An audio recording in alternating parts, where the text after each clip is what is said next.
Thank you, Bishop Delser. It's a real honor to be here today. I'm sure many of you are thinking, oh my God, really? A college professor and I've got to sit through a lecture. Hopefully it'll be worth your while. Let's see, is this the clicker? Yeah? I see. Okay, great. Anyway, it is truly a pleasure to be with you all today. I hope my slides are going to work. There we go. I bring you greetings from Luther College in Decorah, all of our students, our faculty, and staff. We give you thanks for those of you that have sent your sons and daughters to us, and those of you that have sent contributions to the college. We take very seriously our responsibility to be good stewards of the resources that are entrusted to us, your sons and daughters, and your financial resources. We try to practice joyful stewardship of the, I guess I have my own slides here, joyful stewardship of the resources that surround us. And one of the ways we've tried to demonstrate that stewardship is through a goal to eliminate our greenhouse gas emissions as a college. So our goal is to become carbon neutral by 2030. And I want to share with you today that we are halfway towards our goal. Oops, I have to remember I have to press this, not the down arrow on my laptop. So this shows you where we are and where we intend to get by 2030. We've been able to do that with aggressive investments in energy efficiency. About 30% of our emission reductions are due to energy efficiency, and if your churches haven't made those investments yet, they're definitely well worth your time to figure out and to make those investments. We do have a large wind turbine that supplies power to the campus, and we currently host about over a megawatt of solar power at the college. Our science building there was built to lead gold standards, and so that's helped us to be very efficient as well. The focus of my remarks today is on Christian faith in the age of climate change. And I know your Synod has been very concerned about this subject for a long time, and it certainly is consistent with your focus on the church for the world. Pope Francis made climate change a central focus of his papal encyclical that was issued last summer, in which I'm using right now in a course in environmental ethics at Luther. How many of you have experienced climate change in your lifetime? Raise your hands.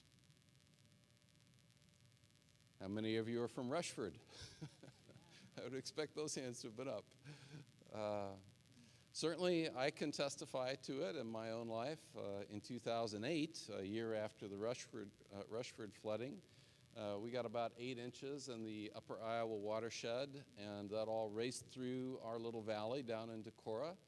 And the police department came and evacuated us from our house because we live very close to the dikes that protect Decorah. And our college suffered some damage from that flood. I don't know if you have seen this report before, but this is the front page of a document, a study produced by America's leading scientists. Congress requires them to produce a study about the state of climate change with regard to the United States every few years, and this one was released a couple years ago. This map shows you temperature change across the United States, and I'm sorry it's a little blurry, but you can see, right, that the northern part of the state of Minnesota has experienced the most significant degree of warming. As a nation, on average, we've warmed about 1.5 degrees Fahrenheit during the 20th century, and we're on track to warm a lot more during the 21st century. The next slide, however, shows precipitation change. And by now, you can figure out where you are here, and you can see that southeast Minnesota has experienced some of the most significant change in the amount of precipitation over the last century. We have seen a lot of precipitation bursts. And so this map from that report shows you that only the Northeast has a higher rate of increase in precipitation. You probably know that water vapor is the largest greenhouse gas. And as the atmosphere warms, as the planet warms, the atmosphere is able to hold more water vapor in the atmosphere. But what goes up has to come down. And I was watching the NBC News the other night, and they were talking about the flooding in Texas. And I think what the anchor said was that this particular community in Texas received 7 inches of rain in less than an hour. That's hard for me to get my head wrapped around. We got 8 inches of rain over about 20 hours in our watershed in 2008. So I'm sad to say that I think in many respects this is our future in terms of experiencing these kinds of changes. So why is it occurring? Oops, sorry, I just have to quit looking at my laptop. This slide is from 2008, which is about when I started teaching about climate change. No, that's not true. I was teaching about climate change long before that. But in 2008, I found myself in a chemistry classroom at Luther. It's a tiered classroom with a suspended ceiling, and the ceiling's lower down where you are, and it's higher back up where the students are. And I was showing them this graph, except that it wasn't on a PowerPoint slide, but it was on transparency. And in order to show where emissions are projected to go by the end of the 21st century, and you can see that, that's the yellow dot there. It was a chemistry classroom, and I couldn't actually show it on the screen. Because of the location of the projector to the screen, I couldn't back it up far enough to show them on the screen. So I had to take the pointer that a chemistry professor uses sometimes to point to an equation that he's put on the board, and I had to literally poke it through the ceiling to show that yellow dot. And I don't know about my students, but for me that was a real learning moment for me. That was when I realized, oh my God, things are really literally going through the roof. The red line here is just showing you that for the last 800,000 years, carbon dioxide concentrations in the atmosphere have oscillated between 180,000 and 280,000 parts per million by volume. And today we're at about 400, just over 400 million parts per million by volume. And we are definitely on track to get up into the 800s and 900s. This graph graph shows you the leading greenhouse gases. Carbon dioxide is the sort of yellow. Methane is the light blue. And the most important thing to see here, if you're sitting close enough, is that since the year 2000, the rate of increase of greenhouse gases on the planet has been rising at a rate of 2.2% a year, over and against only 1.3% for the previous 30 years. So that's obviously going in the wrong direction. We would prefer that rate not be going up at that pace. Most of you are probably more familiar with this report from the Intergovernmental Panel on Climate Change. The world's leading scientists work through the United Nations and the World Meteorological Association every 5 to 7 years to kind of take an assessment of where things are in terms of climate change. I just have 2 slides from this report. Human influence on the climate system is clear, the scientists concluded in 2014. Recent climate changes have had widespread impacts on human and natural systems. And the more we disrupt our climate, the more we risk severe, pervasive, and irreversible impacts. I'm going to talk more about that in a moment. The other slide from that report is that impacts are already underway. That's what we just looked at in terms of the flooding in Rushford and the increased precipitation here. The warming, as I understand it, the moose population in northern Minnesota is having to migrate further north to find habitat. The loon is imperiled, as I understand it. I was downtown in Decorah a year ago, and a prominent real estate agent in town came up behind me when I was in the restaurant, grabbed me by the scruff of the neck, and said, "Hey, good to see you, Jim. We just got back from Norway, and we traveled up to the Arctic Circle." This was in August. And he said, "You know what temperature it was in the Arctic Circle in August?" I said, "No, but I bet it was warm." And he said, "It was 78 degrees. He said, "We were watching these glaciers melting in front of our eyes, and we met with some of the Sami tribesmen and their council elders, and they talked to us about what they are seeing, just as you raised your hand in terms of seeing climate change in your lifetimes, what they are seeing in their lifetimes." And Jim and Rita came back to Decorah, and he said to me, "You know, we heard you talk about this at the adult forum at church, but they were just numbers on a page. But boy, when you go there and you see it, you really understand what we're talking about." The reality is, if we stay, if business as usual continues, the United Nations says that red line is what we're looking at, which is, in this century, further warming between 6 and 8 degrees Fahrenheit. It's just kind of hard to fathom, because just in this last century, we've only warmed by 1.5 degrees Fahrenheit. So if the last century was the century of technological change, I'm telling my students this century is definitely going to be the century of climate change, and what I'll show you in a moment is that that's going to be more than one century of climate change. You probably already know that the warming of the planet is not evenly distributed, and that it is having a disproportionate impact at the poles, especially the Arctic. But I want to talk more today about the Antarctic, and that's because I met this gentleman about a year ago in Arizona. Hermann Engelhardt was born in Germany, immigrated to the United States. After the war, he was resettled here as a refugee. He earned his PhD in glaciology and spent most of his career teaching at Caltech in California.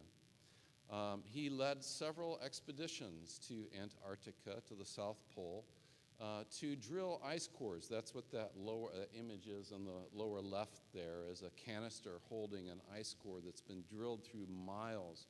Some parts of the ice in Antarctica are 3 miles thick.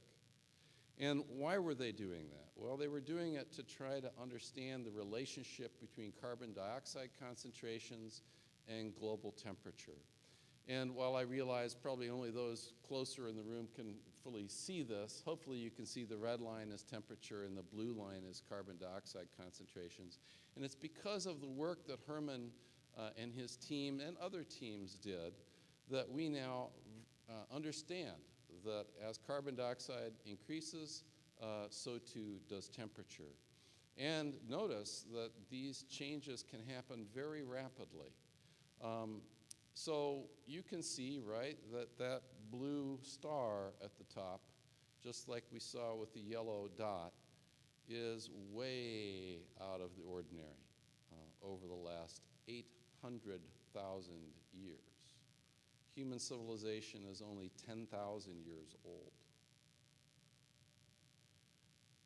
Hermann was honored by the U.S. Geological Service. This map doesn't show it, but it does at least show you West Antarctica from East Antarctica, and Hermann has an ice ridge named after him. He's retired now.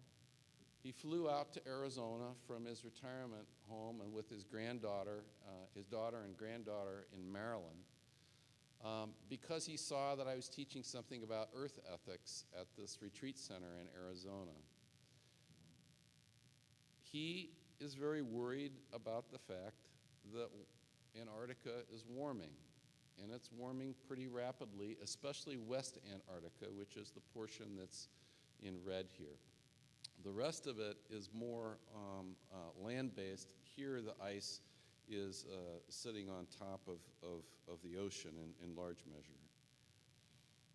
This is what will happen, according to the United Nations, to Antarctica if our greenhouse gas emissions proceed apace throughout the rest of this century and don't stop at the end of this century. You can see that most of Antarctica, or West Antarctica, will be gone. If all of the ice in Antarctica melts, global sea level will rise 200 feet. The projections here are under a business as usual situation that we're going to see at least 3 feet of global sea level rise in this century from Antarctica alone. That doesn't count Greenland. 99% of the world's fresh water is locked in Greenland and Antarctica. At the end of our retreat, Tom and Mary Witt, who I don't know if they've done music here for previous Synod assemblies, but they were doing the music for the retreat, led us in a service that perhaps you've had in your congregation called Prayer Around the Cross. And in this particular service, there were 4 tables set up, and it was in a dimly lit room with candles. And the idea was that you identified a place on the map of the world, and you took a votive candle and you lit it, and you put it on that place that you wanted to focus your prayer and concern. And so I watched Herman. He's in his 80s now. He doesn't move as well as he used to. All those years of slugging through ice in Antarctica probably didn't help. But he got his votive candle, and he stood in front of a map that looked a lot like this. And I watched him, and he didn't know what to do. He kept looking at the map. And the problem is the map doesn't show the poles.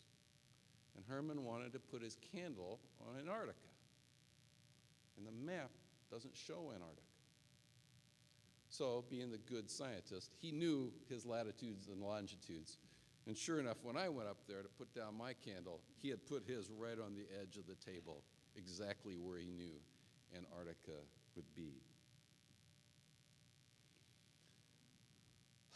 Like I said, I'm teaching a course in environmental ethics right now, and one of our units is on climate change. And so I have students read current scientific reports. This one was just published in February 2016.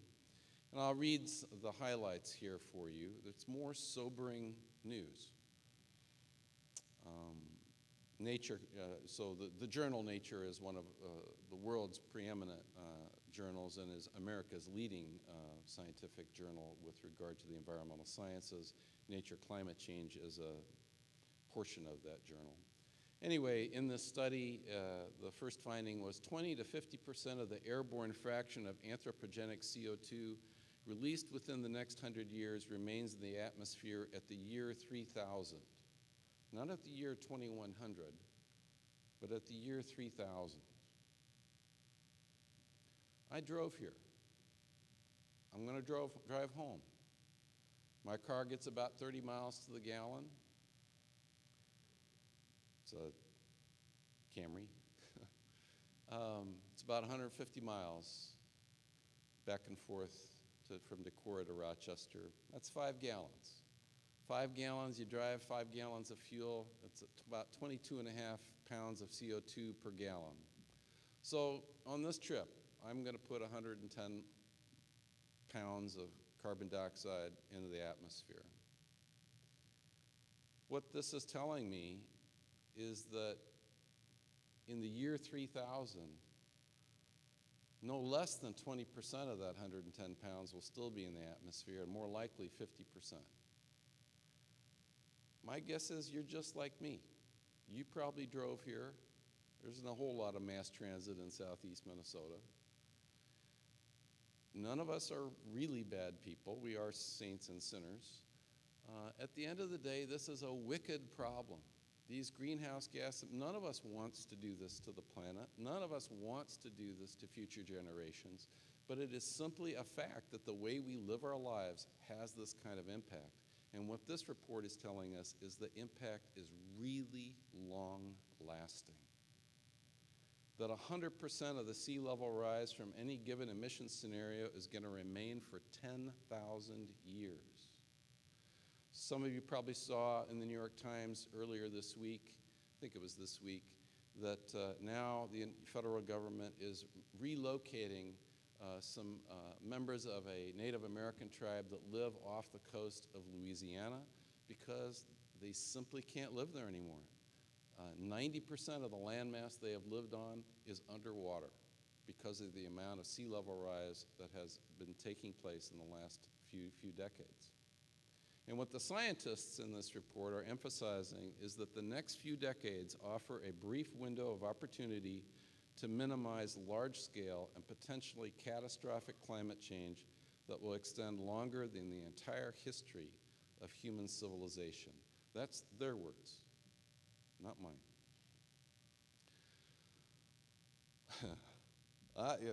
What a downer. Who invited this guy? Is your bishop?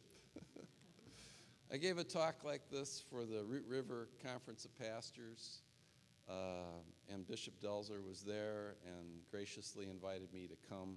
So believe me, I'm not here to beat you up. I'm trying to tell you, I'm as complicit in this as anybody else is. And so what I want to do is close with some slides from some colleagues of mine. We're in the process of, I'm in the process of co-editing a book called Eco-Reformation, and in it are 16 Lutherans who are arguing that, yes, we definitely need to celebrate the 16th century Protestant Reformation, but as we think about what our heritage means, we need to think about how it pertains to the next 500 years, and certainly to the next 50 years. So one of the people in the collection is this wonderful man, David Rhodes. Some of you pastors may have gone to the Lutheran School of Theology in Chicago and had Professor Rhodes. I've only gotten to know him in other ways.